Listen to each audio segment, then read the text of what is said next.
हाँ दोस्तों नमस्कार। अनुराग यादव जौनपुर कांड।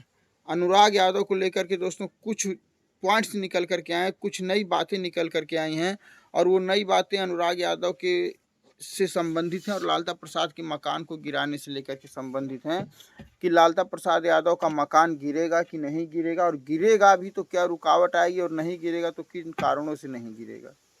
और बहुत मुख्य पॉइंट हैं, बहुत मुख्य बिंदु हैं। और दूसरी बात दोस्तों ये है कि जो अनुराग के प्रधान जी के ऊपर उंगलियां उठ रही थी कि उनके प्रधान जी का क्या हुआ, प्रधान जी इस समय नज़र नहीं आ रहे हैं, प्रधान जी कहीं गायब हो गए हैं, तो उसके बारे में बात करेंगे। और प्रधान जी का कुछ नया बयान आया है और अन्ना जी को लेकर के बहुत सारे कमेंट्स आए हैं। जब से अन्ना जी ने अपने बयान में ये कहा है कि मैं 1 महीने तक कुछ नहीं बोलूँगा, 1 महीने के बाद ही मैं कुछ करूँगा, तो इन्हीं सारी बातों पे जो है चर्चा करेंगे। तो सबसे पहले दोस्तों हम बात करते हैं मेन पॉइंट क्या है। मेन पॉइंट एक अधिवक्ता ने ये बताया है कि ये जो केस चल रहा है ना, ये जो केस चल रहा है घर को गिराने का लेकर, इसमें अनुराग के पिताजी का ये केस है ही नहीं। ये केस सरकार बनाम लालता का है, क्योंकि वो ज़मीन सरकारी ज़मीन में है, जीएस की ज़मीन में, इसलिए सरकार बनाम लालता का है, तो उसको सरकार अपने हिसाब से निपटेगी। अब इसमें अनुराग के पिताजी बिना मतलब के परेशान होते हैं, आते हैं और कहते हैं मुझे इंसाफ नहीं मिल रहा है, तो वो डिस्टर्ब ना हो, लालता का घर गिरेगा लेकिन थोड़ा समय मिल गिरेगा। लेकिन दोस्तों इसके साथ साथ वो अधिवक्ता एक ऐसी बातों को कहते हैं कि अगर वो बातें सत्य हो जाती हैं तो कोई माई का लाल ऐसा नहीं कि जो लालता के घर को गिरा सके। दोस्तों बात यह है कि अधिवक्ता कहते हैं कि अगर वह ज़मीन बंजर है, इसमें कोई डाउट्स नहीं है, ये क्लियर किया जा चुका है कि वह ज़मीन बंजर है। लेकिन अगर दोस्तों वह ज़मीन प्रधान ने या कोर्ट कचहरी तहसील कानून कहीं से भी अगर लालता प्रसाद यादव ने उस ज़मीन को पट्टा करा लिया होगा, किसी भी बहाने से, किसी भी माध्यम से अगर वह ज़मीन पट्टा हो गई होगी, तो उस ज़मीन को कानून या कोई भी उस ज़मीन पे जो भी निर्माण है, कुछ भी है, उसको हिला नहीं सकता है। ये बात दोस्तों फंस रही है। लेकिन साथ साथ एक मैटर ये भी आ रहा है कि अगर वह ज़मीन पट्टा हुई होगी तो पट्टा किया किसने होगा।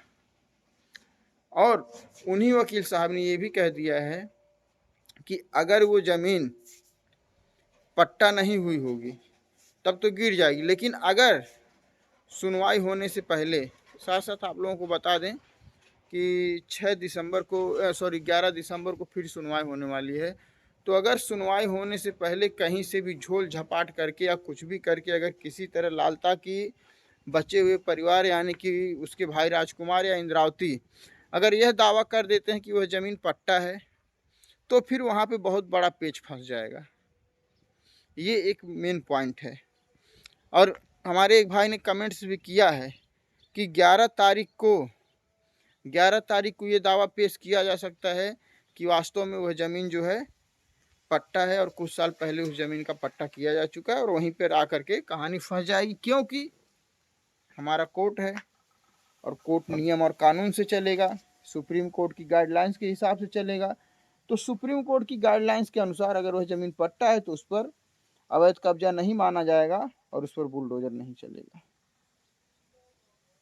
है ना दोस्तों सोचने वाली बात।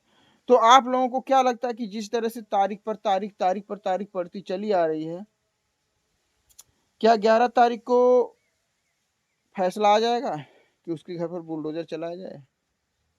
क्या लगता है आपको?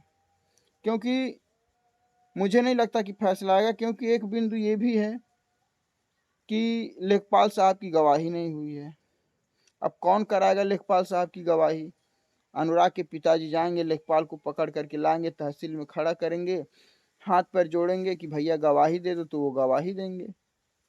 तहसीलदार साहब उनके पास नोटिस नहीं भेज सकते हैं, तहसीलदार साहब उनको नहीं बुला सकते हैं, उनको सूचना नहीं दी जा सकती है। कब होगी भैया लेखपाल की गवाही?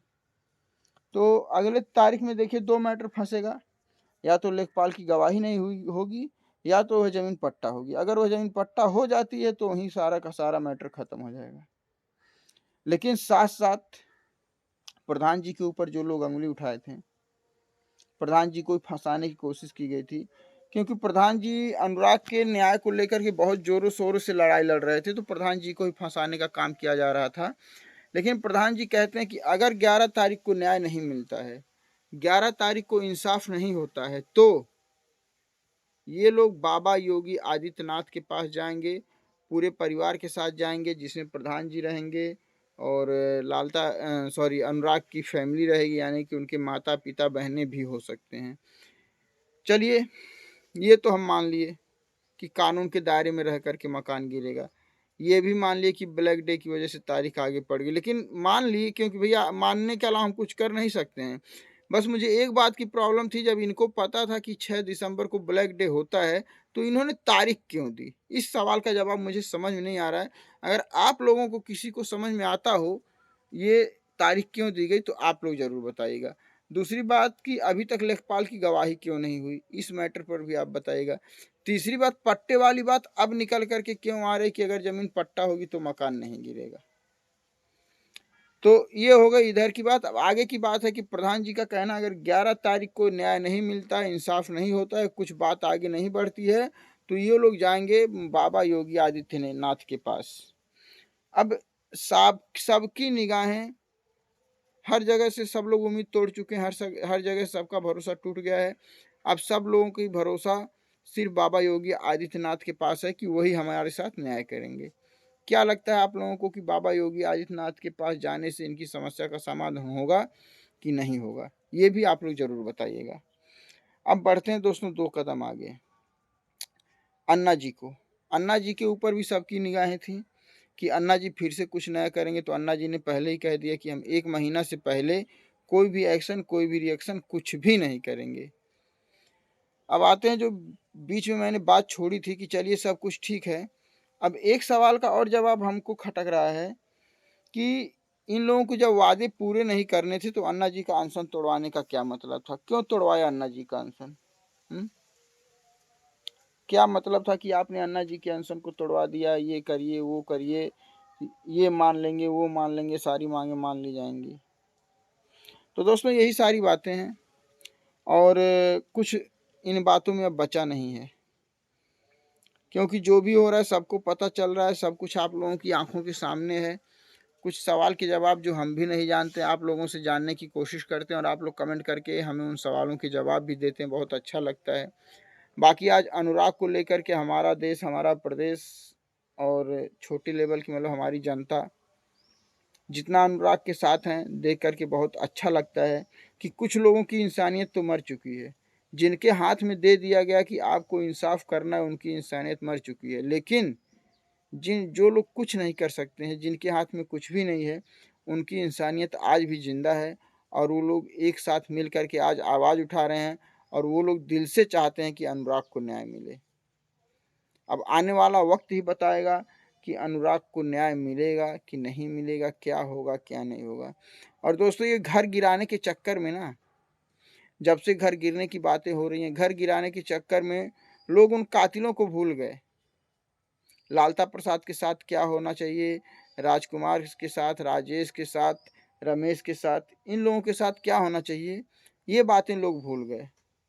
ये बातें भूल गए लोग कि राजकुमार को अभी तक अरेस्ट क्यों नहीं किया गया, ये भी बातें लोग भूल गए। अब आज सबके जहन में बस एक ही बातें चल रही हैं कि कितना जल्दी आदेश आ जाए, कितना जल्दी फैसला हो जाए और कितना जल्दी उन दरिंदों के घर पर बुलडोजर चल जाए। और यही सब हम भी चाहते हैं, यही सब हम भी जानना चाहते हैं, क्योंकि वो लोग जब अंदर हैं तो उनके साथ जो होगा वो तो कोर्ट कचहरी कानून करेगा ही। बाकी जो लोग बाहर हैं वो लोग जितना जल्दी से जल्दी इसका घर गिर जाएगा उतना हम लोगों को संतुष्टि पहुंचेगी। और भैया कभी कभी सोचते हैं कि अब अनुराग के ऊपर वीडियो बनाना बंद कर दें, लेकिन दिल है कि मानता नहीं। कुछ भाइयों का कमेंट आता है आप लोग कुछ कर नहीं सकते, आप लोग जाकर तहसीलदार से सवाल नहीं करते हैं, आप लोग जाकर के थाने में थानेदार से सवाल नहीं करते हैं, आप लोग बाबा योगी आदित्यनाथ से सवाल नहीं करते हैं और व्यूज़ के लिए और पैसों के लिए आप लोग अनुराग के ऊपर वीडियो बना रहे हैं। इनकी सेंस क्या है?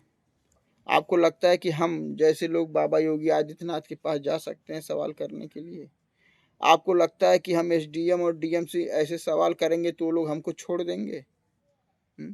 क्या विचार है आपका कि जो वीडियो बना रहे हैं ये भी बंद हो जाए और हम भी अंदर चले जाएं? सारा कुछ आप लोग देख रहे हैं, सब किस्सा लोगों के सामने है।